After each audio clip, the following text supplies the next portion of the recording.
Having the courage to go when you'd rather stay, by Charlaine Martin. Have I not commanded you? Be strong and courageous. Do not be afraid. Do not be discouraged.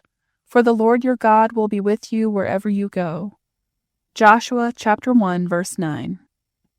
Have you ever moved far from your home, friends, family, and favorite places and hated it? Moves can be debilitating for many. I've moved numerous times. My husband's work often required us to move.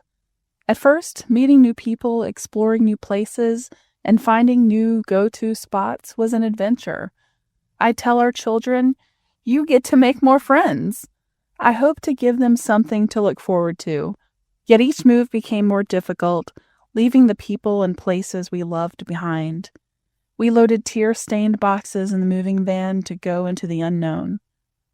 Although agonizing, after a while, I reminded myself that God called us to go. We learned to take courage that God would go with us wherever He took us. He blessed our obedience several times over. The people of Israel hated leaving their favorite things behind too. In Joshua chapter 1, God transferred Israel's leadership from Moses to Joshua to lead them into Canaan. He had promised them this land as their new home. God's chosen people, who had been enslaved in Egypt for 400 years, missed all the bounty Egypt offered. But how could they forget how badly the Egyptians treated them? God answered their prayers for relief from oppression, but it came at a cost. Leave everything they ever knew as home. Growing up, Joshua probably heard their complaints. Why can't we return to Egypt? We're going to die out here in the desert. It was up to him to take this disgruntled multitude of people who had given Moses so much grief into the promised land. God told Joshua, "Be strong and courageous. Do not be afraid. Do not be discouraged. For the Lord your God will be with you wherever you go." Joshua chapter 1, verse 9.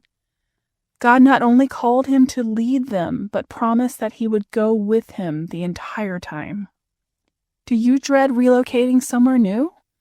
If God leads you to do this, do you trust Him to go with you?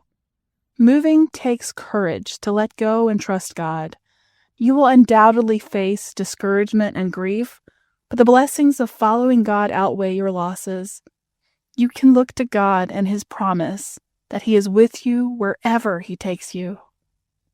Questions for reflection. Is God in this move? Did He provide a new job, school, home, or a safe place? If God called you to go, how can you make relocation easier for yourself and your family? Before your move, can you visit the area to check out where churches, shopping, and schools are so it's not so unfamiliar?